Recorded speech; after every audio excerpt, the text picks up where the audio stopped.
Eu sou Amanda de Alcântara, apresentadora do programa Mais Vida e Comportamento aqui na rádio JSV.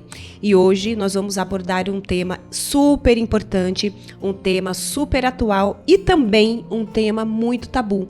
Nós vamos falar hoje sobre violência sexual e para falar deste tema, chamei a psicóloga Tainá Machado. Ela atua nesta área e também faz parte de um projeto muito rico aqui em Taubaté, que se chama Gaves, que trata de pessoas, de mulheres e homens, independente do gênero, que sofrem abuso sexual. Tainá, muito obrigada por ter aceito o nosso convite. Agradeço muito. Eu que agradeço. É um prazer estar aqui com vocês hoje. Seja muito bem-vinda ao Mais Vida e Comportamento. Muito obrigada. Para falar da nossa área, para falar do comportamento humano, para falar de vida para as pessoas. Tainá, a gente recebeu aqui o professor Avelino, que faz parte também deste projeto Gaves. Para as pessoas entenderem melhor, o que significa Gaves? O Gaves, ele é um grupo de apoio a vítimas de violência sexual. Ele está situado dentro do HU, que é o Hospital Universitário aqui da cidade de Taubaté. E nós funcionamos...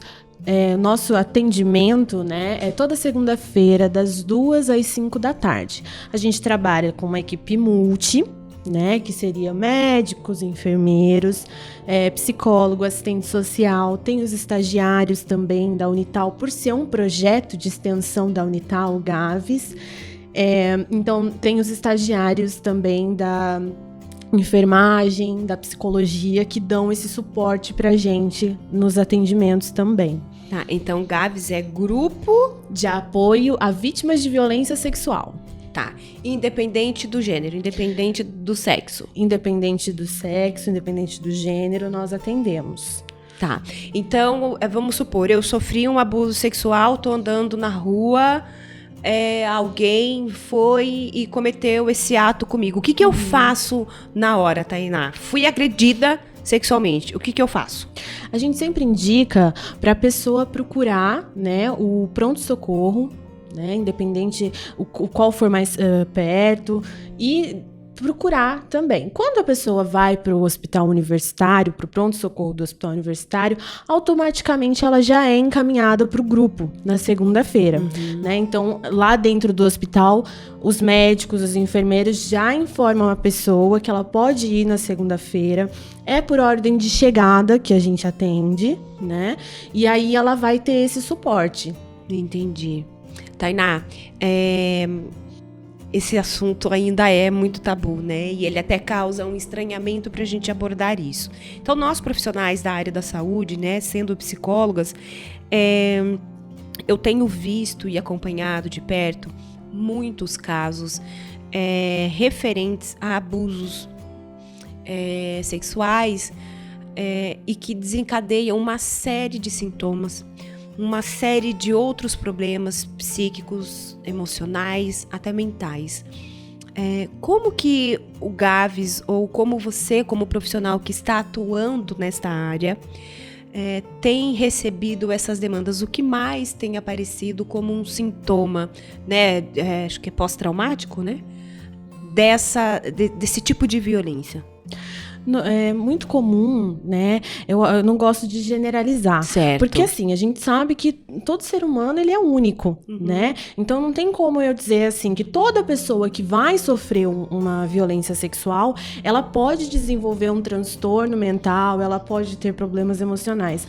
Tem pessoas que a gente são resilientes, que ela vai passar por um problema, ela vai passar por uma situação e aquilo não afeta ela emocionalmente, Mas mesmo assim, a gente faz esse acolhimento lá no Gaves. O que anda ocorrendo são pessoas que estão desenvolvendo ansiedade e depressão. São dois fatores aí que é muito comum nas pessoas que sofrem a violência sexual, seja ela depois de muitos anos, né, e daí procura, que nós também atendemos, não é só uma emergência, né, isso aconteceu hoje, eu vou lá resolver isso, não, nós estamos sempre de portas abertas para receber, independente se essa violência aconteceu há 10 anos, né, a gente pode dar esse suporte lá. Isso que eu ia te perguntar, se era só algo imediato ou numa semana, 2, então não tem um tempo estipulado para esses atendimentos no GAVES. Então, quando a pessoa chega a ir no hospital universitário, é naquele momento da emergência, maioria dos casos. Isso. Mas, então, vamos supor que eu sofri essa violência, sei lá, tantos anos atrás, mas eu quero um suporte. Então, eu também posso chegar no hospital universitário e dizer, olha, eu quero agendar no projeto GAVES. Isso pode acontecer? Isso. Nós não agendamos, né? O que acontece, a pessoa vai chegar no hospital, no HU, e vai perguntar onde fica o grupo, né, o GAVES. E aí, lá dentro, eles direcionam a pessoa. Casos que não são recentes, normalmente já passam com a psicologia, e se houver necessidade, a gente já chama assistente social também para fazer um possível encaminhamento. A gente procura trabalhar também com a rede. Então, a gente trabalha dessa forma, compartilhando mesmo, né? Vem para o GAVES, mas a gente também pode devolver para se a pessoa precisar de um suporte maior, né? Porque lá no GAVES, com a psicologia, nós temos o protocolo de 6 sessões. Independente se a pessoa ela não está bem ainda, nós temos esse protocolo. Se a gente observa que precisa de uma psicoterapia, que essa pessoa ainda não conseguiu superar isso, né, tá desenvolvendo aí alguns problemas a mais, a gente encaminha, né? Então aí a gente tem um suporte, a gente teve algumas reuniões com o CREAS, então eles estão a gente está com essa parceria que ficou bem bacana. Legal. Tainá, tá muito boa a nossa conversa nesse primeiro bloco, mas eu preciso ir para um breve intervalo e já a gente volta. Até já! Olá, estamos de volta para o segundo bloco do programa Mais Vida e Comportamento, e eu sou Amanda de Alcântara, aqui dos estúdios da Rádio JSV, e hoje nós estamos falando de um assunto muito importante e um assunto ainda tabu. Nós vamos continuar falando, na verdade, sobre a violência sexual com a psicóloga Tainá Machado. Tainá, vamos conceituar o que significa para as pessoas entenderem o que é violência. A violência, ela nada mais é do que quando uma pessoa acredita que ela tem o poder sobre a outra, né? E aí a gente vai ramificando a violência. A violência psicológica, a física, né? A sexual. Por que a violência sexual, então, ela é em maior número com mulheres e crianças? Porque dentro da nossa sociedade, a gente ainda tem que entender que nós estamos numa sociedade machista, né? Então, o homem acredita que ele ainda detém o poder sobre a mulher e a criança, por ser o sexo, o gênero oprimido aí. Né? Então aí entra essa categoria e como violência sexual, né? E no maior número com mulheres, né? E a questão do estupro, o professor Avelino tinha até falado um pouco pra gente sobre isso da parte jurídica, a diferença entre o que é o estupro e o que é a violência, o abuso, né? Isso realmente tem muita diferença no âmbito psicológico da situação? Não. Tanto que a psicologia hoje, ela acredita que abuso, que é o passar a mão, né, nas partes íntimas do outro, isso já é categorizado violência também hoje. Né? Hoje não separa mais o que é o abuso e o da violência sexual. O abuso sexual e a violência sexual. Porque a gente tá condicionado que o estupro é a penetração do pênis na vagina. Isso. É isso que nós estamos acostumados, ou anal e com força e com violência sem a permissão do outro. Isso que nós temos em mente que caracteriza um estupro, né? De acordo... E o estupro era colocado como violência sexual. Tá. Hoje não mais. Hoje não precisa, não necessariamente a pessoa tem que ter a penetração para colocar que é uma violência sexual. Então, se não é com a minha permissão, e eu sou tocada, até mesmo aqueles... você passa na rua e vem alguém e fica mexendo isso, também pode ser considerado como uma violação ao meu corpo, né? Esses homens... É tão engraçado e assim, é tão doido. Essa questão de... essa cultura, essa coisa enraizada de que... essa submissão, mas é uma submissão que subjugando o poder do outro. Tainá, quando a gente fala de violência, quando a gente está falando de violência sexual, eu penso que isso desencadeia algumas coisas. Eu atuo na área de dependência química. E eu vejo isso... Na minha época de estágio, eu tive uma professora fenomenal, que era a Tereza Elisete, e eu atuei na área de violência. Então, aquilo foi mexendo muito, porque a gente vê muitas histórias, a gente, enquanto é estudante, a gente pode se envolver, entre aspas, né? A gente fica ali todo mexido, porque a gente ainda tá aprendendo, como estamos aprendendo até hoje. E vamos morrer aprendendo. Me parece, a impressão que eu tenho, me corrija, por favor, porque você está mais atuante. Eu atendo muita demanda na área de dependência química de mulheres que foram abusadas sexualmente, induzidas a fazer coisas sexualmente por um adulto, quando crianças. Então, elas foram... a sexualidade começou muito cedo, porque estamos falando de um corpo que foi tocado. E se ele foi tocado, ele foi estimulado. Exatamente. E você, criança, você não tem noção do que é um estímulo ou não. Tenso pensar nisso, né? Porque eu também atendi muitas crianças violentadas.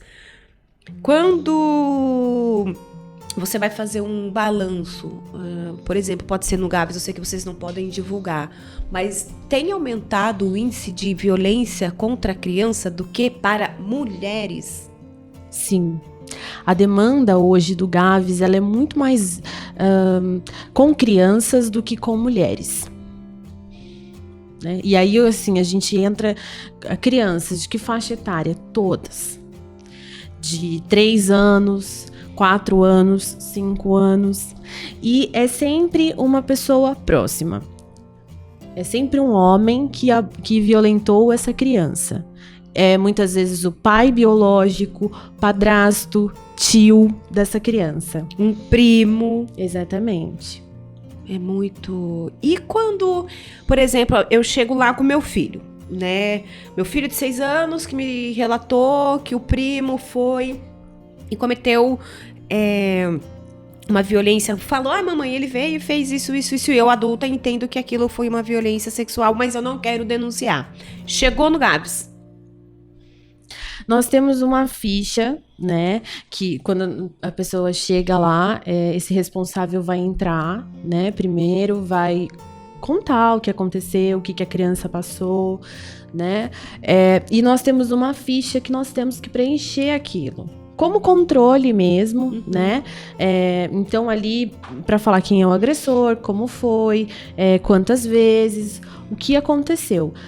Nós, em nenhum momento mais, estamos... a gente não pressiona, não fala em boletim de ocorrência, né?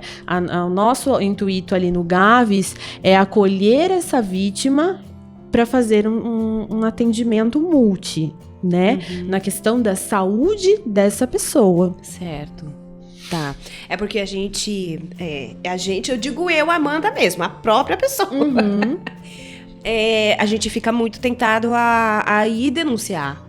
Porque você não sabe, porque assim, Tainá, não foram 1 nem 2 casos. Eu atuo na área de dependência há 10 anos. Não foram poucos os casos em que a criança que foi violada no seu direito e violentada, ela cresce com uma violência interna, uma ira, uma descompensação, uma compulsão, e em muitos casos a compulsão sexual. Uhum. E aí começa-se um processo muito doloroso. Eu gostaria muito que você abordasse sobre essas questões que podem ser desenvolvidas na área psicológica e emocional de pessoas violentadas e qual o caminho para esse processo de cura. Esses traumas, essas demandas, a gente pode falar num processo de cura, né? Porque é além da resiliência, mas ela vai precisar de algo mais, né? Quais os caminhos que a gente pode proporcionar para pessoas que foram violentadas, que já são adultas, por exemplo? Eu, como psicóloga, e você também, a gente sempre encaminha a terapia, né? E assim, é o que eu sempre falo para os meus pacientes, vamos com calma, né? Você chegou num processo, não se preocupe com o tempo que você vai ficar aqui.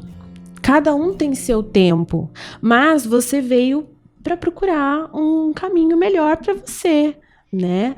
Para você tratar aquilo, e muito mais do que a gente ficar ali frisando sobre a violência, o que essa violência causou. Então, tratar o que isso causou, não ficar rodeando na violência ali, né? E sim nos comportamentos que ela tem como fuga, como você mesmo falou. Muitas pessoas, elas acabam indo para as drogas, né? Se tornam dependentes químicos mesmo. Porque a droga, ela é uma fuga. Aquilo, né? Eu passei por aquilo, eu fui violada, né? Eu não quis, não foi consentido. E então, é como uma fuga daquela dor que a pessoa muitas vezes sente, né? Uma dor emocional aí falando. Ela vai procurar um alívio. E aí os caminhos são esses, né? Muitas vezes a droga, sempre o prazer ali. Né? Porque, como eu disse, é uma dor que muitas vezes a pessoa sente.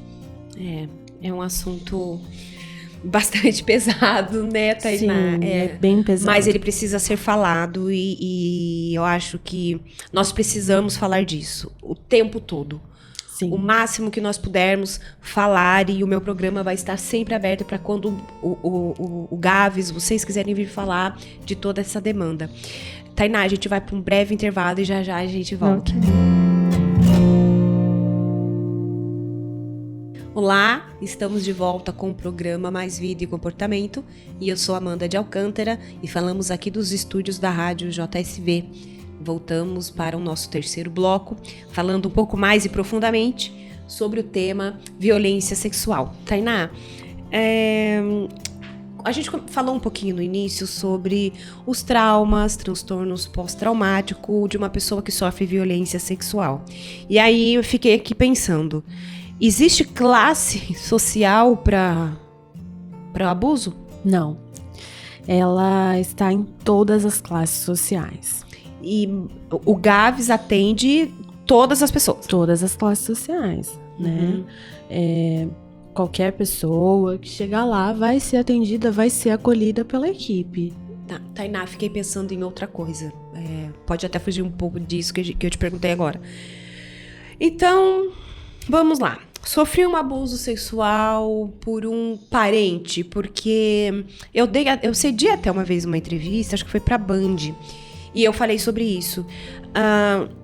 A gente consegue perceber que a criança está sendo abusada, molestada, quando ela começa a ficar muito diferente. Você me corrige, por favor, se eu estiver desatualizada. Quando ela sai muito daquele comportamento que ela tinha, fica mais irritadiça, na escola ela dá um pouco mais de trabalho, tenta colocar coisas para esconder o corpo. Esses são um dos sinais de que uma criança está sofrendo o abuso. O que os pais hoje precisam saber e ficar atentos para que isso não ocorra dentro de casa, ou perceber que isso está acontecendo? Eu sempre falo, né, tanto no consultório como no grupo, que os pais devem ter o diálogo, né? Eles precisam falar com as crianças sobre a sexualidade. E mais do que isso, eles deixarem um espaço para falar, olha, o corpo é seu, ninguém pode tocar, né? As partes íntimas não deixar. Então, ter um diálogo aberto com as crianças, né? Não ficar com medo da criança não entender, falar na linguagem dela, naquilo que às vezes a família entende ali. Muitas vezes cada família fala do órgão genital de uma forma, então falar numa linguagem que a criança consiga compreender é muito importante, né? A mudança de comportamento, ela ocorre sim, né? Então, a criança, às vezes, ela é muito extrovertida. Ela passa a ficar introvertida. Pode ser um sinal, né? A criança não tinha um desempenho bacana na escola, tirava notas boas, não era o famoso aluno problema, e acaba se tornando, né? Então a criança acaba mordendo o coleguinha, batendo no coleguinha, se tornando mais agressiva, né? Também pode ser um comportamento. A criança também pode regredir. O que é isso? Ela começa a chupar o dedo, xixi na cama à noite, né? Então, também são alguns dos comportamentos aí que as crianças podem desenvolver a partir de uma violência sexual. Entendi. Quando a família percebe, primeira coisa que a família deve fazer, Tainá? Procurar um hospital, né? Porque essa criança, a gente não sabe qual foi exatamente o tipo de violência como foi, né? Se foi só um abuso, se só passou a mão no corpo, para tomar as devidas...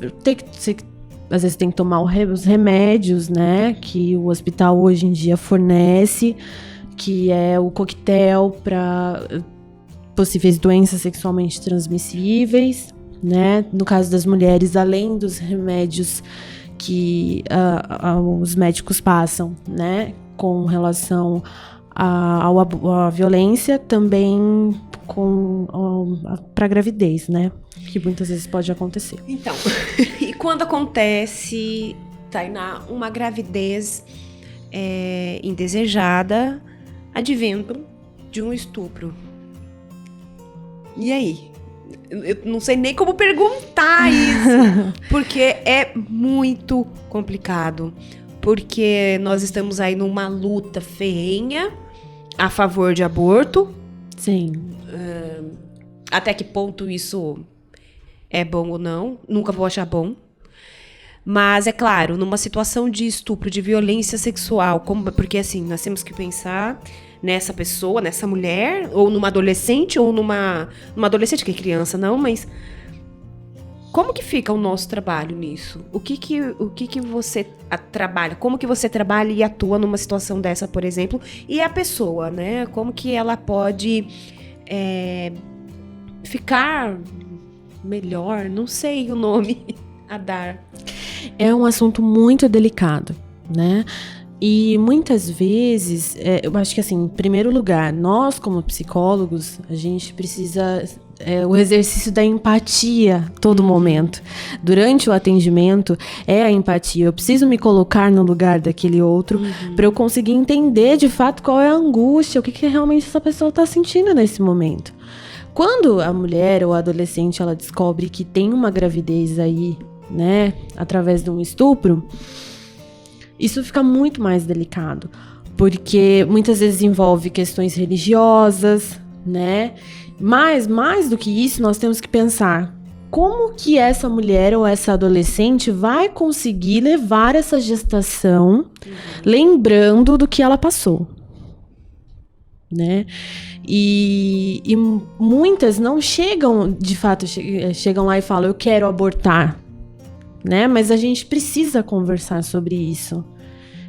Hoje nós temos, no Brasil já é permitido, né, o aborto nesses casos, então a gente encaminha né? Mas sempre conversar muito sobre isso com a paciente, né?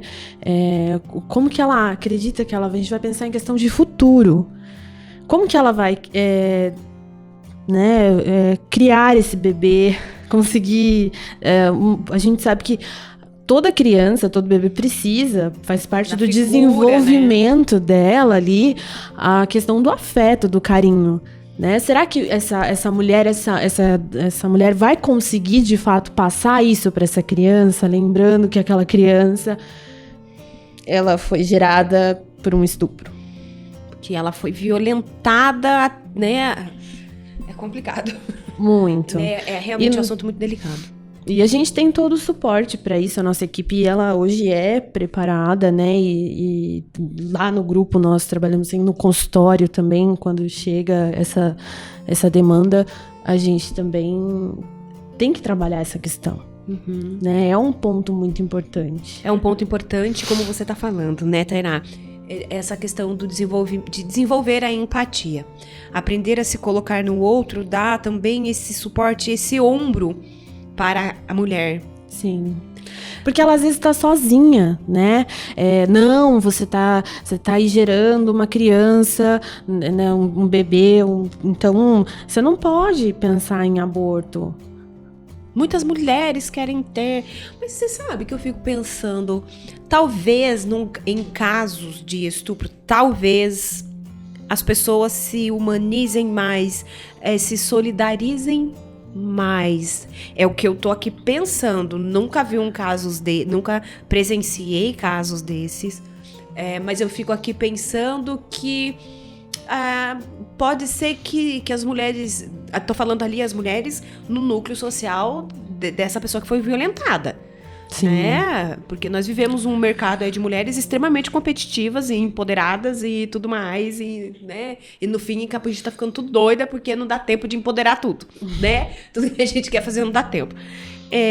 Mas eu acredito que naquele sistema que a pessoa tá, né? A pessoa que foi violentada, a mulher, talvez as pessoas se humanizem mais com ela, não sei, eu tô supondo aqui. Depende do ciclo social, da onde ela tá, qual é o convívio social que ela tem ali, né? Isso esbarra muito em questões religiosas, né? Se essa pessoa ela tem uma religião, isso já pode interferir um pouco na decisão dela, né? Então, é um assunto muito delicado por isso também. É um assunto tabu. Que precisa ser discutido. Precisa ser discutido. A gente precisa ter canais, nós precisamos ter profissionais, sim, pessoas para desenvolver e falar sobre isso. Porque as pessoas estão cometendo suicídios por conta de violências, né? A gente está falando hoje da violência sexual, propriamente dita, para poder informar você, todos os nossos espectadores que passaram ou sabem de alguém que está passando por violência sexual. Estamos falando de um lugar preparado, que você pode ir, que você pode buscar ajuda, que você vai ter todo o amparo. Mas existem também outras violências, outros tipos de violências, que foi a que nós abordamos no início. A violência psicológica, essa violência sexual, a violência física e tantas outras violências. Tainá, vamos falar um pouco da violência psicológica? O que é a violência psicológica? A violência psicológica, ela é aquela em que a pessoa menospreza, né, o outro. O outro, você diz o cônjuge, a namorada, o namorado, o que tá ali no núcleo. Exatamente, tá, né? Menospreza, sempre com ofensas. Você é burra, você não é capaz. Diminui essa pessoa, né? Sempre tem esse ato aí, a violência psicológica de diminuir o outro, né? E não assim, não necessariamente é do homem para mulher, pode ser vice-versa, né? Já vi. De mulher com a criança, de mãe com o filho, né? A violência, muitas vezes as crianças que sofrem a violência sexual passam pela violência psicológica também. Isso é muito importante a gente colocar, né? Porque o que acontece? Muitas vezes o agressor, ele diz para a criança assim: se você contar, né, que eu fiz isso com você, eu vou matar sua mãe. é uma tortura? Isso é uma violência psicológica, né? E aí a criança fica com medo daquilo e ela acaba não contando que ela sofreu a violência. Tanto psicológica quanto a violência sexual, física, né? Então, as violências, elas estão sempre ali. As pessoas que passam pela violência sexual podem passar pela física antes, né? Porque ela muitas vezes a pessoa machuca, né? Agride fisicamente para depois violentar sexualmente. Nossa, A gente vai para um pequeno intervalo e já a gente retoma aqui com o programa Mais Vida e Comportamento. Estamos de volta com o quarto e último bloco do programa Mais Vida e Comportamento. E eu sou Amanda de Alcântara, aqui nos estúdios da Rádio JSV. Tainá, então a gente estava falando que a criança também pode sofrer primeiramente um abuso físico para depois ir para psicológica ou a sexual.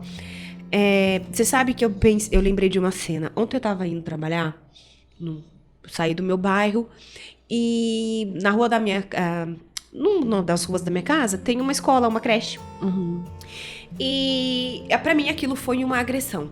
A mãe carregando um menininho, devia ter uns 3 anos, a criança, e ela colocou ele no cano em pé, e ele tentando segurar. Mas pensa numa criança se esgoelando de chorar de medo. E aquela mãe, cala a boca, uma violência, uma falta de sensibilidade e uma agressividade falando com aquela criança. E eu passei devagar com o carro, porque eu fiquei com medo dessa mãe se perder ali. E a minha vontade de parar o carro, né, amada? Porque eu sou dessas. A minha vontade já era parar o carro e falar assim: ei, você não tá percebendo o que tá acontecendo? Né? Essa era a minha vontade. Mas... eu fui passando devagar, dei aquela olhadinha assim pra mãe, dizendo: ei, né? Segurei. Mas o desespero, Tainá, que tava aquela criança chorando. E eu fiquei pensando: meu Deus, quantas crianças mais estão sofrendo esse tipo de violência com mães despreparadas, com pessoas despreparadas para ter filhos? Eu não sei se eu tô muito sensível, porque eu fico chocada. Não chocada porque eu sei que essas coisas acontecem, mas chocada no sentido de que eu ouço muitos e muitos relatos de que, assim, principalmente na área em que eu atuo. Não, mas eu vou ter filho porque eu vou salvar o meu marido do álcool da droga. Não, eu vou ter filho porque isso vai salvar o meu casamento. Filho não salva. Quem não quer ser salvo, gente. Filho nenhum vai salvar aquele que não quer ser salvado. Salvo, né? Desculpa. E aí, essas pessoas, sem preparo emocional, preparo psicológico, sem proteção, colocam, engravidam e se separam porque, não era aquilo que eu queria. Esses filhos ficam à mercê dos avós, porque quem cuida são os avós. Não sei se cabe falar que viram... Não, os filhos parentalizados é outra coisa. Né? Ficam ali aqueles filhos de avós. Uhum. Mas me chocou, me tocou ver o desespero daquela criança. Eu fiquei pensando: meu Deus, aonde a gente vai parar com pessoas despreparadas para maternagem? E aí? É um comportamento aprendido, né? A gente precisa ressaltar isso. E antes não existia esse termo da violência psicológica, o gritar com o outro, com a criança, né? Os pais, eles tinham aquilo que eles achavam que era certo, eles faziam. Então, as agressões físicas eram muito grandes. Então, as pessoas cresciam no medo, né? E vai reproduzindo esse comportamento. Esse menino vai provavelmente reproduzir o comportamento da mãe com seus filhos. Com os colegas na escola. Exatamente. Né? Gritar com os colegas na escola, ter baixa tolerância, né? Mas o desespero, nossa, aquilo cortou meu coração. Falei: meu Deus, eu vou pegar essa criança, vou tirar vou tirar da bicicleta, vou colocar no meu carro. Vou botar no meu carro, vou passar por cima dessa bicicleta. Porque olha a outra violenta, né?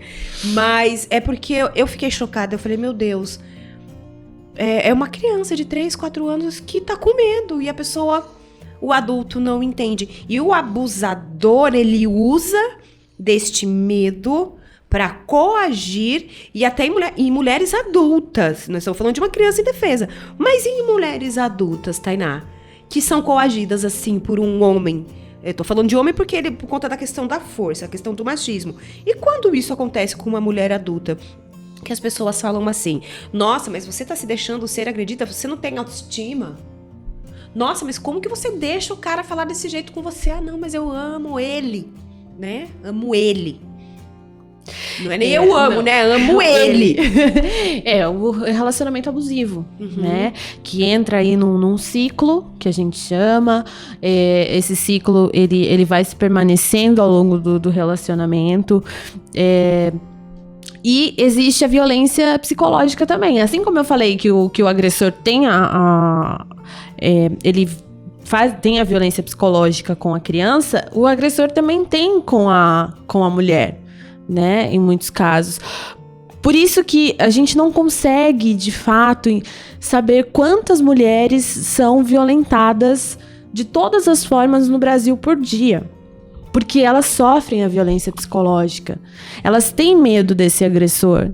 Né? É isso que a gente precisa entender. Ela tem medo de morrer, né? Tá, então eu vou ficar quieta, eu não vou falar nada, porque eu posso ser... Ele vai me matar, ele vai fazer alguma coisa com a minha família. A Penha, né? A Maria da Penha, que ficou numa cadeira de roda. Sim, ela é um exemplo. Né? E fora o feminicídio também, que tá aumentando muito. Vamos só definir essa questão do feminicídio. Até o professor definiu isso porque as pessoas acham que passei na rua, me matou, a Amanda morreu de feminicídio. Não. Define pra gente o que é o feminicídio, que ele é só com alguém que você já se relaciona. Isso. Eu tenho um namorado, né? E esse namorado se desentende comigo, ou muitas vezes não, é porque eu não quero mais esse relacionamento. E esse namorado me mata. Então isso é o feminicídio, né? Eu acho que é algo que a gente pode até abordar num programa, né? A mente dos agressores, né? Sim. E o relacionamento abusivo também, ele é algo muito extenso, né? Daí é outro programa, Amanda. Programa que você já está convidada. Muito obrigada. Já senti um olhar aqui assim, Amanda, é outro programa. Mas Eu já senti assim, Amanda. Super convidada, amiga. Você já virou parceira obrigada. Aqui. Nós temos que divulgar esse trabalho fenomenal que nós temos no Gaves. Tainá, a gente tá quase estourando o nosso tempo. Vamos falar um pouquinho do que a gente estava conversando aqui. Então, eu fui violentada, cheguei no Gaves cheia de emoções. Toda estrupiada, toda bagunçada. Posso confiar no Gaves? Com certeza, né? Discorre para nós.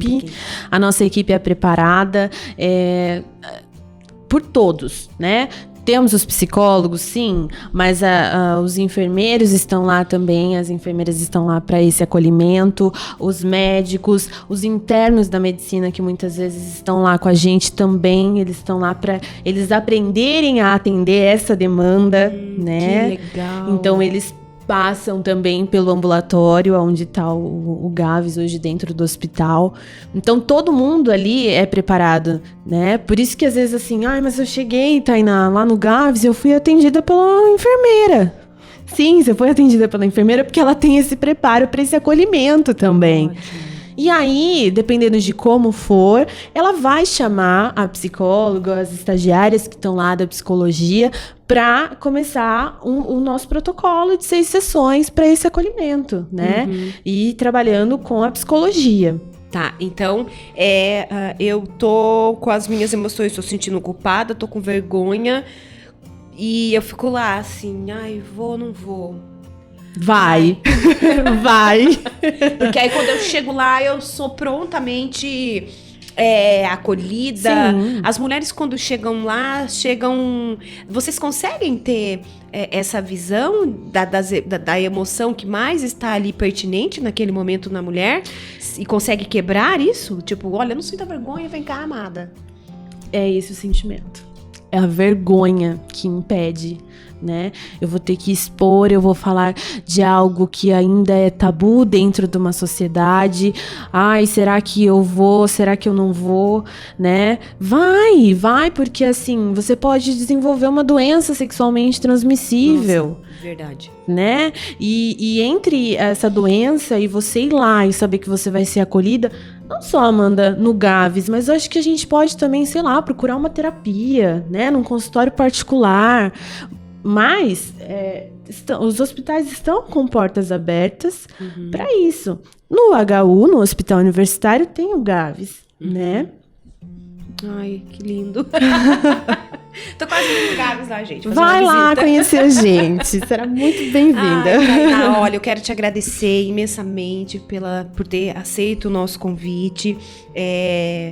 Está estendido o convite para quem quiser vir aqui também do Gavis pra gente falar um pouco mais disso, a enfermeira, porque também é muito importante falar deste corpo, os sintomas, né, a parte fisiológica propriamente dita. Eu acho que isso é muito legal. Agradece lá por mim a todo mundo do Gavis, obrigada a todo mundo do Gavis, e deixa seu contato, fique à vontade para deixar o contato para suas redes sociais, para quem quiser te procurar, estiver passando por essa demanda, fique à vontade. Além do Gavis, né, do Grupo de Apoio a Vítimas de Violência Sexual, eu atendo no consultório, na Rua Marquês do Herval, 278, aqui no centro. E nas redes sociais eu tenho o Facebook, a minha página, que é psicóloga Tainá Machado. Isso, que legal. E esse foi mais um programa Mais Vida e Comportamento. Espero você na próxima. Até já!